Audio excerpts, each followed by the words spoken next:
All right. Oh, all righty. You are looking live at Sold Out MetLife Stadium, where today is 16-0 and playoff-bound New York Giants are taking on the 0-16 Washington Commanders. And why the Washington Commanders 0-16? Because they suck. Welcome to the Gridiron. Man, I never get I cracked myself up with that one. Anybody out there at all is going to spend a little bit of time with me here this evening, I greatly appreciate it. Thank you. Well, if anybody's going to spend any time watching a replay this, once again, thank you so much from the bottom of my heart. It means the world to me. I'm going to try to go about 30 minutes here tonight, shoot my mouth off for about 30 minutes. Anybody got anything to say, please feel free. By the way, throw in the chat box. Usually try to check on the chat box like every 5 or 10 minutes. So if, as soon as I see something in there, I try to respond to it as fast as I can. But plus also, instead of me just rambling on for half an hour, 45 minutes, whatever it might wind up being, it's just nice to talk to another Giant fan. So please feel free and fire away. Before we get started, if anybody wants to help support my channel out, it would mean the absolute world to me. In the description box below, the top link in the description box takes you to my membership page. I got 3 different membership levels. The first membership level I got is called the Saquon. Second one I got is called the Lawrence Taylor. And the third one I got is called the Gridiron. Each one's got their little own perks to them. So if you want to help support my channel out, it would mean so much to me. And I thank you so much in advance. Thank you. Also in the description box, there's 2 additional links. The top one takes you to my Facebook group, which I'll go over in just a minute. And then the bottom one takes you to my Twitter account. To me, it's Twitter. It's always been Twitter. Oh, hold on. Got to move the chair. My buddy Randy's here. Oh, buddy. There you go. All right, Randy's here. Okay, we can continue. As I said, to me, it's Twitter. It's always been Twitter. Always will be Twitter. Whatever Elon Musk, whatever letter of the alphabet he wants to call it this week or this month, whatever, that's on him. But to me, it's Twitter. And if you follow me on Twitter, I'm going to follow you back. That's a promise. And also then the other link, the top link, a little further down, in the description box, takes you to my Facebook group. It's called the New York Giants, the Gridiron. It's a group. We have over 6,800 members. It's doing very, very well. I'm putting stuff in there every day. Basically, if I got internet access and I'm alive and breathing, I'm putting stuff in this group every day. I know if you become a member, I put stuff in there, but members post stuff in here as well, too. So basically, darn near almost 365. There's a ton of New York Giants information going in the group, the New York Giants, the Gridiron, every day. So please feel free and join, become a member. All right, well, that stuff said and done now away with. Well, it's good news on the obviously the Justin Pugh. Very happy, very, very, very happy. We wound up signing him. There's just one thing I want to read real fast. Also, he kind of credits Jerry Seinfeld for his return to the team. He said the most quintessential moment, New York moment. He said, I don't know what it was. It was a few weeks. No. It was a few months back. He said, for whatever reason, I think he was in New York for some reason. He was in a restaurant, and he's sitting in there eating with his wife. I got to read this article. I think it's. And he said he was sitting there. It was him and his wife, and there's some couple other people. Maybe they're saying this in the article, but then he kind of looked like in front of me. Jerry Seinfeld's in there eating dinner. And it's him because you can tell his voice. I mean, if you hear his voice, you know it's him. So I mean, he said once he said he's back here, Jerry Seinfeld's there. He's like, I think he said right after that he called his agent and said, "Yo, I want to come back here. I want to finish his career." Now, hopefully, what the Giants do is hopefully we got him for this year, and hopefully hopefully we get him for next year. He's going to work his butt off. He's going to do whatever it takes. He wants to be back here. If nothing else, if for whatever reason he can't seem to crack the starting 5, you got some phenomenal backup, not phenomenal, but I mean, some very adequate backup talent right there. Some good quality depth, right? I'm not saying he's a Hall of Famer, all pro, not like that, but he's some good quality depth that's going to fight tooth and nail for you every inch of the way. So hopefully we can get him this year. I mean, he's just a torch holder. He's not somebody we're building around for the future and this, that, and everything. But if we can get a couple more years out of the guy, hey, I'm all for it. He wouldn't be a ton of money either, especially this season. I'm going to go over some free agents the Giants are going to sign. But one of the problems the Giants have, I think Patty Traynor, she was saying over the cap, the Giants before, I think there's the Justin Pugh move, and we brought a Tyree Phillips back, and we brought a couple other guys back. We had like $4 million over the salary cap, so we let a couple. We had to let Ezeudu's on IR. We let Cager go.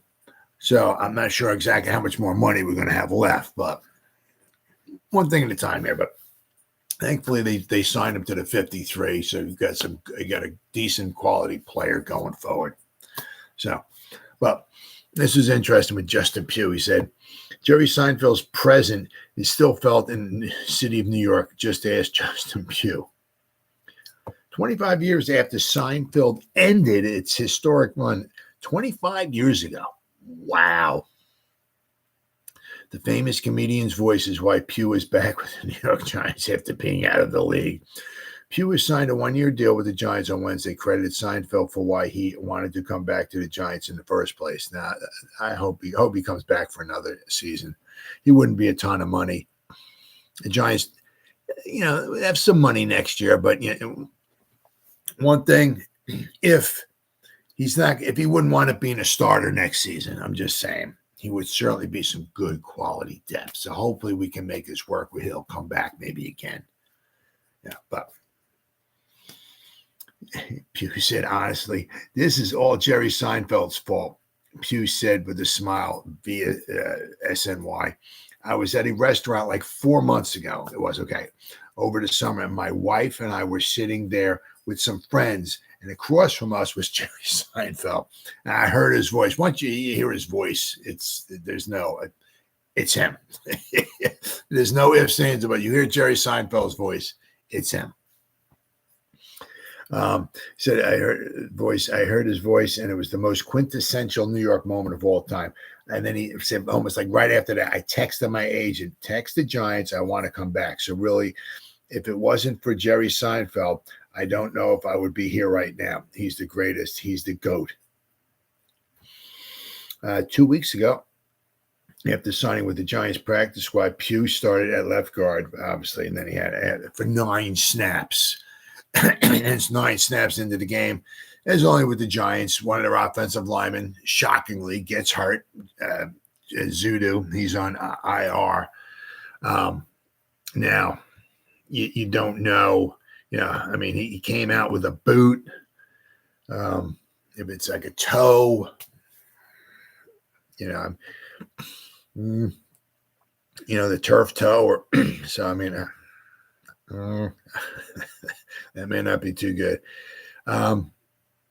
We're basically officially a third of the way through. So basically, if we were 1-5, we played 6 weeks, 6 games. So there's 18 weeks in the season. So basically, we're a third of the way through already. So maybe Ezeudu will come back. Sometimes those toes, if it's a turf toe or whatever, it's amazing. A little toe can keep you out a whole season. Simply amazing. So I don't know if Ezeudu will be back anytime soon. I'm not sure if he'll be back, period, this season, but we'll have to just keep your fingers crossed and all. I mean, it's a shame because obviously the cascading effect of, it's just amazing. Like nine plays into the game, Giants, boom, lose another offensive line. Absolutely amazing. I know you get injuries and all, but can the Giants ever, pardon the pun here, but can the Giants ever this season catch a break this season? One time. Can we ever one time? Are we asking for too much? Simply amazing. But the one is a shame, obviously, is with Ezeudu. I mean, hopefully he'll be back. But these are some important quality reps that these guys are missing out on because, it's like you don't want like Ezeudu to be here 2-3 seasons or so, and you're like, can we move forward with this guy? I don't know. I mean, you want it to be where he's played enough snaps. Like the same thing with McKeithen last season. He missed the whole season, right? So basically, this is his rookie season. So he's got to go through some lumps and all. I mean, he's not coming out right off the bat, as we know. He's not a Hall of Famer. He's not going to be probably an All-Pro and all. You got to give him some reps in there. He's got to take his lumps. The Giants have to take their lumps. As these guys take their lumps, the Giants are going to take their lumps. It's going to be expected. But it's a shame. Hopefully McKeithen I mean, he's banged up too, but hopefully he can play. But, you don't want it to be after like 3 seasons or so with these guys like Ezeudu and McKeithen and all. You don't want them like scratching their head like Shane and all. Well, let's see. We've had them for 3 seasons. That's what, 17, 30, it's 51 games. They've only played in 20 games. They both missed 30 games out of I mean, because then it's kind of like, well, maybe they need some more snaps because they've been injured. So you don't know. I mean, is it then it's like, do they need more snaps, more time to gel, to get better? But then also it's another thing. It's like, can these guys stay healthy either? Because once again, as I say all the time, Jimmy Johnson said it, and I mean, things happen. I understand.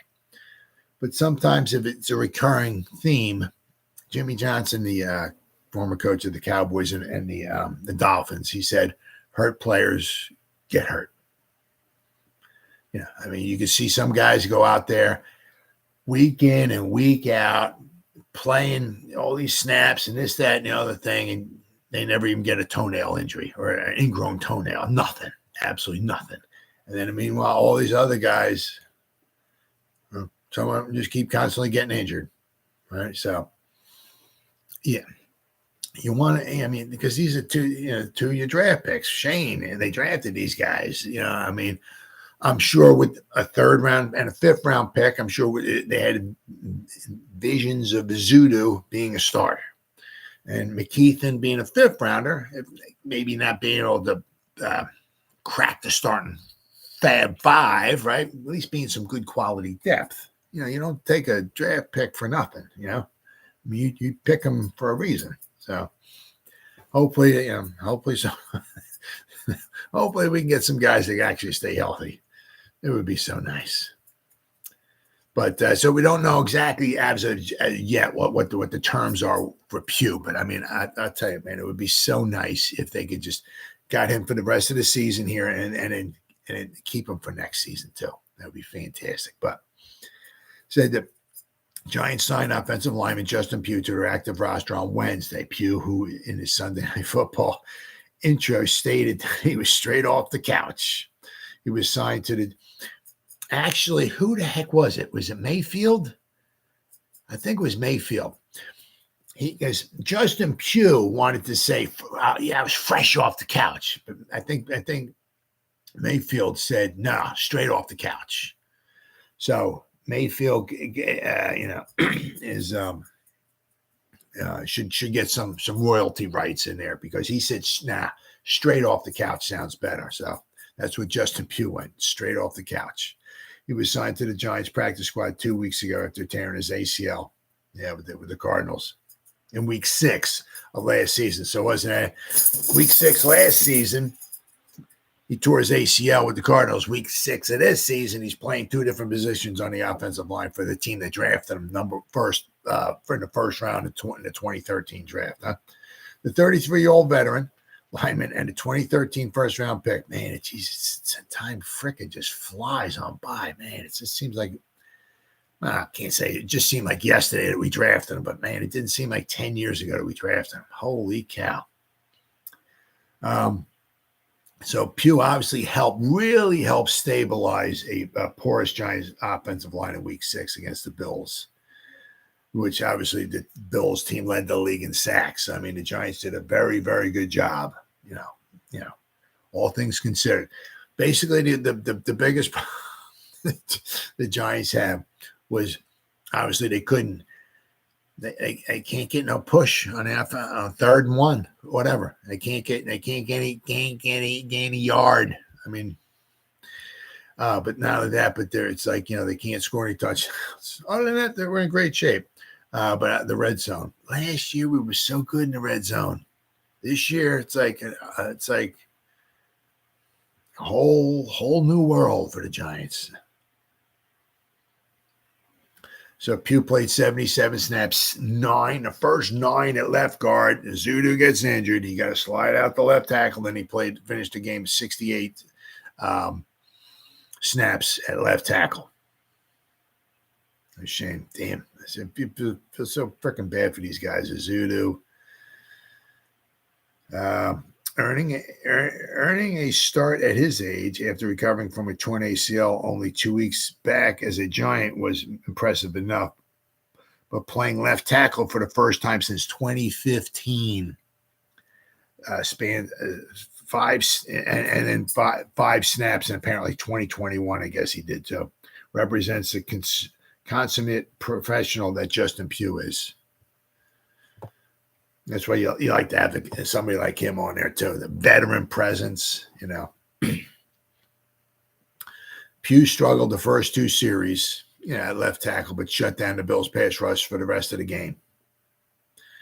New York is obviously desperately trying to fix their offensive line situation. Joe Shane claimed, and I'm going to go over these guys here, Tyree Phillips. Welcome back, Tyree, right? And then Josh Miles off the Falcons practice squad. And this says here the offensive line is beat up. Yeah, no kidding. Patched together and needs to get Andrew Thomas and John Michael Schmitz healthy. Having Pugh on the roster and the building certainly helps the Giants up front. And of course, then they had to make room for that. They had to waive Lawrence Cager. But just because you get rid of Cager certainly does not mean that he won't be back. I mean, there's how many times does that wind up happening, right? Where you you let somebody go, and then whatever, a day, week or so later, they're back on your practice squad. So, we'll have to keep your fingers crossed. Hopefully we can get Cager back here. Now, because he's not the ideal, shall we say, Cager pass blocking tight end. But is as far as a receiving weapon, he's good. So, all right, and of course, good old Daniel Jones was throwing the ball. Now, he returned to practice. He was cleared to throw the ball. He was not really cleared for contact. Now, if you heard anything at all, there was I forgot what show it was. He was on. He was saying something like that. The pain was like traveling down his arm. Maybe like a pinched nerve or something along the lines. I don't know if we're starting to get into the territory, the Daniel Jones territory, where it might be career threatening. As I said, I always said, there's 2 things you don't want to mess around with. One is concussions. You don't want to mess with the brain. And then the other thing, your neck, spine, the nerves run down there and all that. Don't want to mess with nothing like that, right? So now this is the second neck injury, right? Hopefully, I hope nothing bad comes from this, but we'll have to keep your fingers crossed. Not just for him, but just for him as a human being. I certainly hope nothing bad happens. But it's according to Brian Dable, Daniel Jones has been cleared to return to practice this week. However, he has not been cleared for contact. Jones injured on a sack a couple weeks ago against the Dolphins, did not practice at all last week, and as he was dealing with symptoms related to his neck injury. He was inactive last week against the Bills and is still iffy for this weekend against the Commanders, but his ability to practice is a step in the right direction. Dable said that Jones, whose injury is not believed to be season-ending, so we'll have to wait and see, will not do any team drills today. He will instead go through individual drills. So he's able to throw, but being able to throw and being clear for contact are two different things. Of course, then we got, they talk about other injury news. I mean, geez. Right tackle Evan Neal, ankle. Offensive tackle Matt Parrott with a hit ankle. Michael Schmitz with his shoulder. Of course, Andrew Thomas with his hamstring. So basically, we have, not Matt Parrott. So we have like three of our starting offensive. Oh, my God. Wan'Dale Robinson with his knee. It's like kind of rest day for him. They won't practice. They didn't practice on Wednesday. But Dable was asked if Schmitz's injury is potentially season-ending, but he wouldn't commit to that being just the case yet. So, I mean, it's unbelievable. It really is just unbelievable. Among those players expected to be limited, including Saquon Barkley, Cordell Flott with an ankle, and Shane Lemieux with a groin. Of course, defensive lineman DJ Davidson, his knee. I mean, he unfortunately, it seems like with him, he's always banged up. He's got a knee. He had his elbow. I mean, in other injury-related news, Dable didn't know if the toe injury suffered by Joshua Ezeudu was season-ending. Ezeudu was placed on injury reserve this week. Then we have, let's see here, guys that did not practice was Neal, Parrott, Schmitz, and Thomas. So we have four offensive linemen who didn't practice. And then, of course, that doesn't include Ezeudu that's on IR. So basically, five offensive linemen didn't practice today. Wan'Dale Robinson with his knee. But guys were limited. It was Saquon, Cordell Flott, Graham Gano, his left knee. I guess it's probably from just kicking too many field goals because we can't score touchdowns. So anytime we get down in the red zone, we know we have to kick a field goal. Glowinski, he had a quad and an ankle. Adoree Jackson with a neck. Daniel Jones with his neck. And Shane Lemieux. So basically, let's see. We got Ezeudu, right, on injury reserve. Shane Lemieux, a backup. He was limited in practice. Mark Glowinski, who was a starter, right? He got a quad and ankle. Then we got Andrew Thomas, who was a starter. Michael Schmitz is the starter. Evan Neal's a starter. So let's see here. So basically, I mean, you can even put we got Bredesen. So, I mean, Bredesen. So actually, Ezeudu, week one, I was Glowinski and Bredesen, right? So Ezeudu was not necessarily a starter. But, I guess after maybe Glowinski got kicked out, you put Ezeudu in there, right? So basically, almost all of our starters are, from like week one or two or whatever, are basically either on IR or almost our entire starting offensive line is either not practicing, injured, or on IR. Almost the whole offensive line. Absolutely freaking amazing. But if you look at it, we got, I said, Lemieux, Glowinski, Thomas, Schmitz, Parrott, Neal, and Ezeudu. So we have like seven guys that are either injured or on IR. Seven offensive linemen. Absolutely amazing. It just, And then, of course, there was three guys who were full participants, but they still had some, a little something wrong with it. Gary Brett with an ankle, DJ Davidson with a knee, and Trey Hawkins with the knee. But then again, I mean, it's also, you got to look at it too. It's football. There's contact. Guys are going to get injured. I get that and all that. Everything. But it's just absolutely amazing. You just look at the biggest question the Giants have had for the past 7,000 years, offensive line. So what could we not afford to get injured in? offensive line. And not only we're getting injuries on the offensive line, it's just like one after. It's like perfect example, the Buffalo game. 9 snaps in, Josh Ezeudu's got to leave, and he's got to go on IR. It's 9 snaps into the game. He's got to, and Justin Pugh's got to, who just straight off the couch, got to go from guard out to tackle. Absolutely amazing. Can the Giants ever catch a break? As I said, once again, I don't mean that, I don't mean that, to be a joke about it, but I said the Giants, they got, right? I'd say the Giants lost another offensive lineman, but made a pair of roster moves to address the manpower shortage on their injury ravaged line. Joshua Ezeudu, the Giants' left tackle in the previous 5 games, was placed on injury reserve with a toe injury he suffered Sunday night in Buffalo. The second-year pro was hurt in the first quarter of the Giants' loss. He did not return to the game. He left the locker room in a walking boot. So 3 Giants linemen were inactive on game day due to injury. Andrew Thomas, Michael Schmitz, and Matt Parrott. The Giants bolstered their line by signing a pair of linemen off other teams' practice squads. Versatile, good old Tyree Phillips got from we got him back. He was on the Philadelphia practice squad, but we brought Tyree Phillips back. And, it's just the weirdest thing. I mean, it's I don't know, obviously I'm not there, obviously, and all this stuff. But I'll tell you what, you saw go like early in training camp, like Patty training, and I think some of the guys on Big Blue Kickoff Live and all.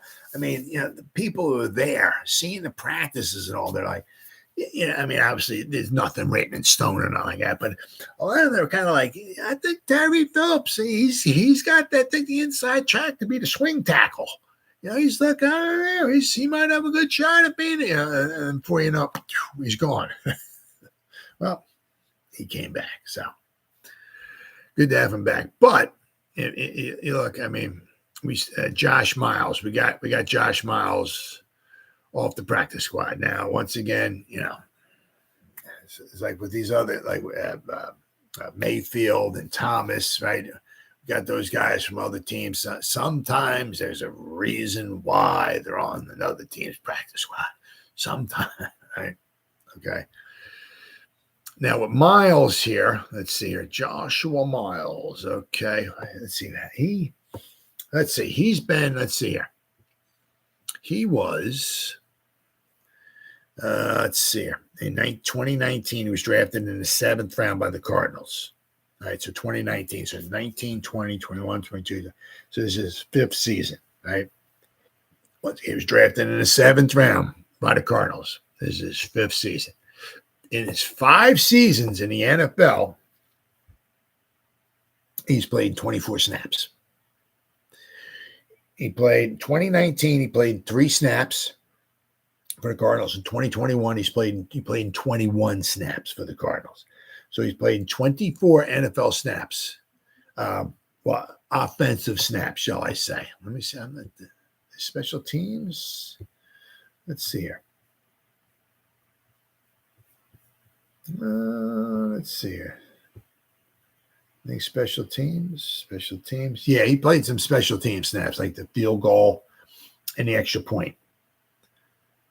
Yeah. So, I mean, but I'm saying offensive wise, right? So, once again, there's a reason why.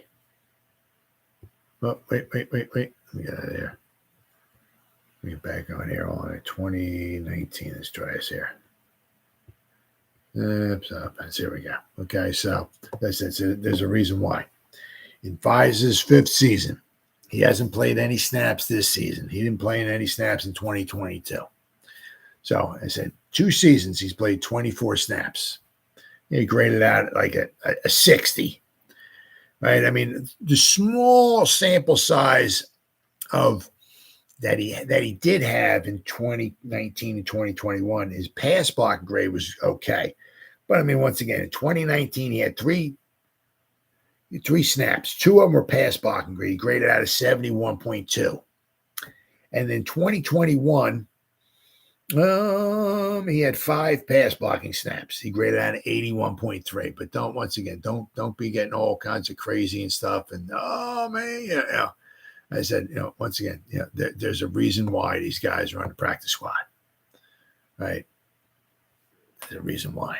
And I said, now it's good. We got Phillips back, familiarity, right, with the Giants, with some of the other guys, with the coach, the offensive plays, the system, all that stuff and everything. He probably even had some time with Tyrod Taylor calling plays, because there was probably times with during training camp anyway that Tyree was here.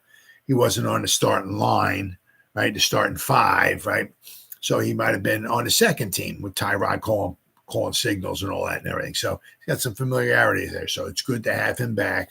Right? Just some once again some depth, right? But it's good to have him back. But as I said, with Miles, he's a body. I wouldn't get too excited about it. If we have to call him up and put him in there, it may not be pretty. It may not be pretty at all. All right, let's see here. And then we got, then I seen it. Now, there is, a few free agents that the Giants could wind up quite possibly signing here.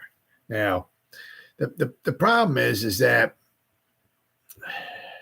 some of these guys here, these free agents that the Giants could possibly wind up signing and bringing in or whatever. There's an article here. There's 3 available free agents that the Giants, it says here, must pursue amid their 1-5 starts. And the thing is that, you don't know, what, like Shane and Dave, because once again, some of these guys are going to be expensive. The 3 of these guys, 2 of them will be, it costs you a little bit of money. And for some of these guys that come in, the Giants are going to have to do something probably with one of the, like Leonard Williams' contract. Might have to kick some money toward that, or Adoree Jackson's contract or something like that. You might have to kick some money down the road or whatever to bring a couple of these guys in. But it's like you're bringing some of these guys in that they want to talk in this article, which I'm going to go over in a minute. It's like, they're going to weigh it out. It's like, are these guys that we're going to try to, in this article, once again, is it worth bringing these guys in? We're 1-5. If we lose another, if we go 2-6, 2-7 or something like that, it's like, and we still got to play the Cowboys and the Eagles twice. It's like, you can pretty much, kiss the season goodbye. So it's like, in this article, they're talking about bringing some of these guys in maybe to help the offensive line, but you don't know what Shane and what they're thinking about. It's like, they're not going to say the season's over with, of course not. But they're kind of, it's like, man, we want to bring these guys in. We don't have the money right now. So it means we're going to have to kick money down the road for next season, just to bring these guys in. Are we going to keep them for next season as well? Do we want to bring somebody in? Like, I'll go over La'el Collins. Do we want to bring him in for this season? And we're not, may not have him next season. And we want to, bring him in. You can't afford him. So we're going to have to spend some money, next year's money, maybe, to bring him in. And he's not going to help us to the promised land. We're going to kick some money down the road. We're still not going to make the playoffs. Do we want to, these guys that this article is going to talk about, which I'll go over in just a second, once again, in a long-term, picture for the Giants, right? Same like with Justin Pugh. Is he in the long term? I hope I'm not saying that. I don't mean the long term, but I mean, this season, can we get him for next season? He wants to be back. Can we get him for maybe next season as well, too? I said, if he can't crack the 5-5, right? At least he'd be some good quality depth. That, he'd be some good depth, good. He wants to be here, too. But hey, I said, let him battle it out. Hey, who knows, man? I said maybe next season, right? Maybe we might have Andrew Thomas if he's over his hamstring by then. Pugh, Michael Schmitz, right? That'd be a night, right? That wouldn't be bad. Now you realize too. I mean, if we ever got anybody, if we got by some miracle of God, if Moses comes down and he's parts the Red Sea, and and the Giants are allowed one miracle for this season, right? If we actually can get some guys healthy again, I mean, you realize though, I mean, if we actually got Thomas and Pugh and Schmitz and Neal and whoever they want to put at right guard or whatever, right? If we had those four guys, you realize we got 3 first rounders and a second rounder on the offensive line. You know, and we still have problems, right? But you know what I mean? Andrew Thomas, our first, and actually, if we were to have that lineup, if we were actually have Thomas, Pugh, Schmitz, and Neal, there would be 3 first rounders, 3 first rounders, all drafted by the Giants. Although Pugh left and came back, but the Giants, 2013 drafted him in the first round. So we would have 3 first rounders that the Giants drafted on our offensive line, a second rounder, and then whoever, we got Bredesen or Ezeudu, whoever it might be, the other, yeah. But let's go over his article I saw. The 3 offensive linemen that the Giants could quite possibly bring in. Now, as I said, the first one obviously is La'el Collins. Right? Said, who is this here? This is Bleacher Report. Said the New York Giants desperately need offensive line help. That the Giants went to Buffalo with the patchwork unit on their interior because of injuries to Andrew Thomas and a handful of others. Yeah. New York had to sign Justin Pugh off the couch to start week 6.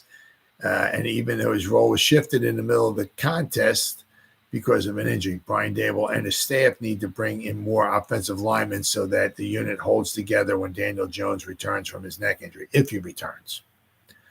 The last thing the Giants need is for Jones to suffer a long-term injury because he was not protected by a makeshift interior unit. So they got, of course, La'el Collins. Now he came in, right? Now, he came in, he worked out, and he left the building. Now, we don't know what he looked like. The Giants do, right? So, is the reason why, he's still not here? Maybe he's not quite over it. Maybe he's not maybe ready yet. No. But in this article, they're like, you got to bring him in, so.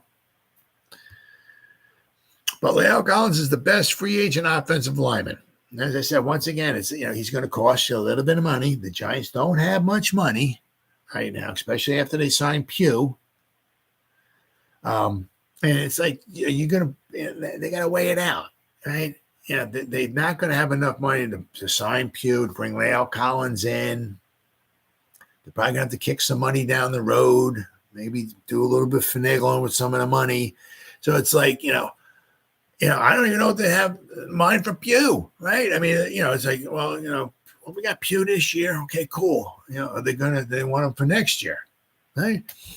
They bring Collins in. Okay, cool. We got some good reinforcements. If Neal comes back, we got Collins, we got Neal, we got Pugh, we got Schmitz. Okay, cool. But I mean, it's like, what are they thinking? What are the Giants saying? It's like, we may not make the playoffs here. Do we want to start kicking a lot of money down the road? Because they don't got a ton of money next year. They got, I think Patty Traynor said, I think she was around $40 million. Now the Giants could do some things, obviously, to get some money, extra money, of course, absolutely. But I mean, you look at they only have $40 million or so. I think that's what she said for next season. But they got to sign a draft class. There's no Saquon Barkley. Adoree Jackson's gone. Xavier McKinney's gone. Leonard Williams is gone. They signed some guys. These guys like 1-year deals and stuff like that. Somebody, yeah. So they ain't got a lot of money. They ain't got a ton of money. So I don't know how much money they want to kick down the road. So I said in this article they want to bring La'el Collins in. I said the Giants brought him in for a workout last week, but nothing came out of it before the trip to Buffalo. New York should consider signing Collins to shore up a unit that has been riddled by injuries and poor form in 2023. Well, I'm sure they're considering it, but he may not be ready. I mean, these people who write these articles, they just don't know. Let's see. Collins would be a perfect addition to the outside of the offensive line. He could complement Thomas at tackle and at least allow Jones some time to work in the pocket. Jones was sacked 28 times in the first 5 games, and Tyrod Taylor was also taken down on a few occasions too last week. So, the Giants are on their way. Right now, of course, with Collins, let's see where we at here. I mean, obviously he's at. Let's see. Last season with Cincinnati was his first season with Cincinnati, right? I mean, he according to PFF, that's all I'm going by, graded out of 57.9. So his pass blocking was not super spectacular with Cincinnati. However, the other, 6 seasons he was with Dallas, he's put up some rather impressive numbers. 2021, and he missed 2020, but 2019, he put up some very impressive numbers. His overall grade in 2021 with the Cowboys was an 80.2, and in 2019 he was an 86.4 overall. So, he has put up some good numbers. He has put, but last year I said with Cincinnati was not his best season, shall we say? All right. Then of course, we have the next one they want to bring in is Andrew Norwell. Right. Once again, his best days are behind him as well, too. But Andrew Norwell could reinforce the inside of the offensive line. The long-term left guard could be brought in to provide some solid protection next to Thomas on the left side when the tackle returns from his injury.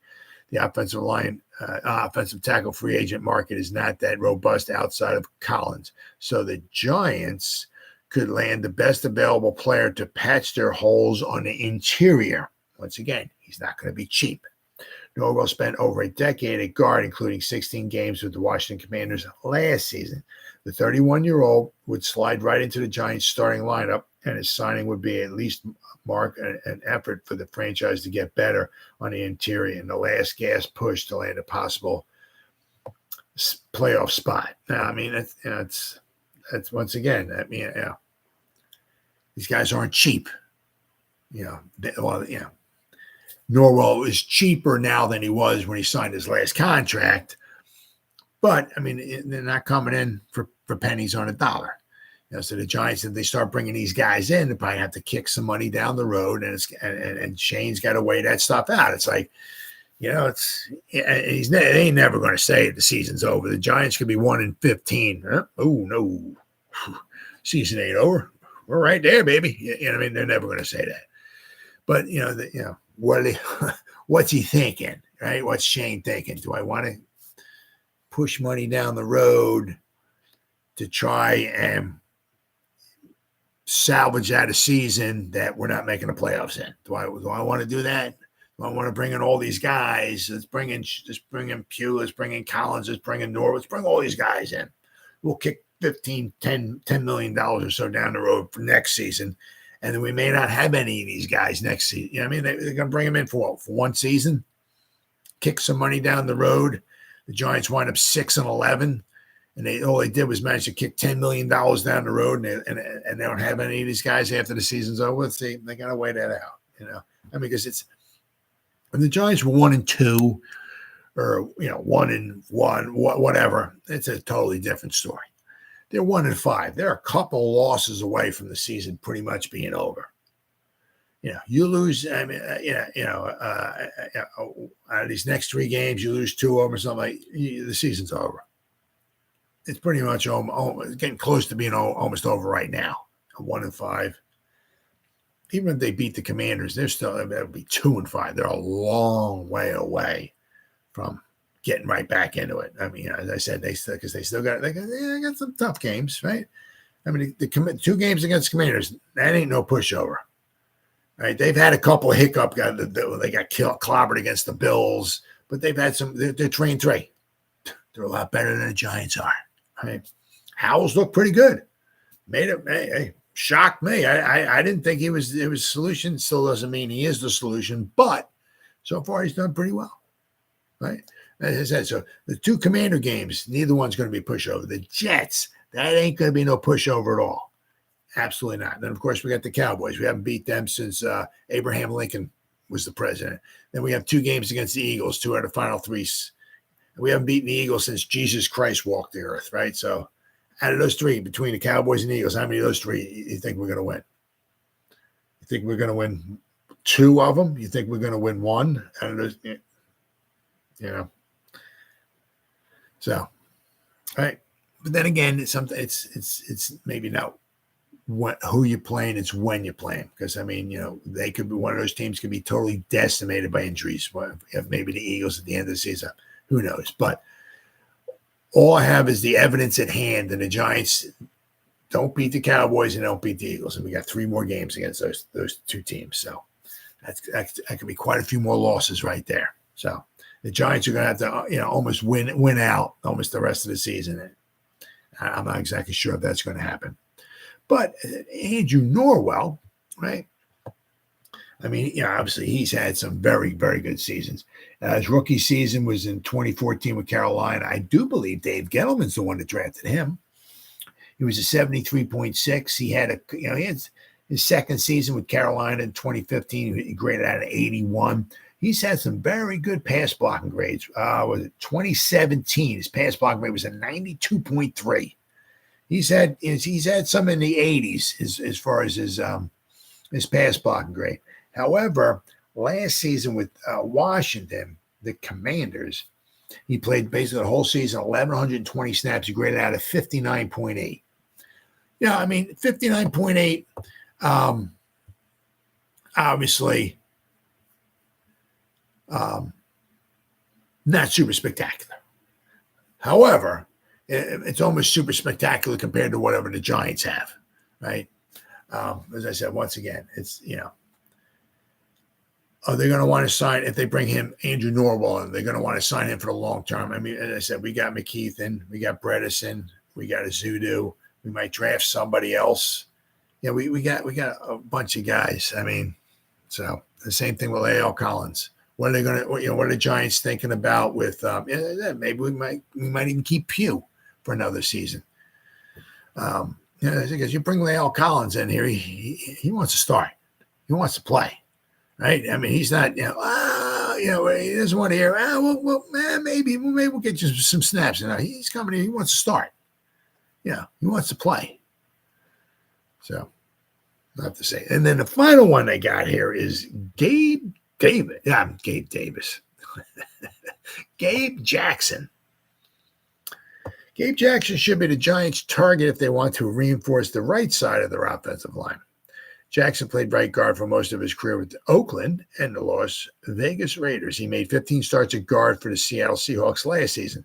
The right side of the Giants' interior has been marred by Evan Neal's poor form through 6 games. Neal's issues have been brought into the spotlight throughout the young season, and if the Giants can flat out replace him, they can at least bring in some reinforcements to the right side. Jackson can be the steady veteran presence that helps Neal turn around his season and at minimum make the Giants look competent on the offensive line once again. But, I mean, if you look at him, let's see here. Gabe Jackson, let's see. Last season with Seattle, he graded out a 54.8. 2021 with Seattle, he graded out a 63.6. In the beginning of it with the Raiders, 2014, it was the Oakland Raiders at the time. It was his rookie season. He graded out a 69.8. However, his pass blocking, just as his rookie season, we're going back almost 10 years though, was an 85.6. His second season in the NFL with the Oakland Raiders was in 2015. He graded out a 79.7 overall. His pass block was an 84.4. I said, but last season, he played over 8,200 snaps in the NFL. So he's played a lot of snaps, a lot of experience, but there's some wear and tear on the body as well. So, but 2022, as I said, he graded out 54.8. His pass block was a 52.5, and it was a 52.8 run blocking grade. But he hasn't played. Let's see here. On March 10, 2023, Jackson was released by the Seahawks. And that's how, once again,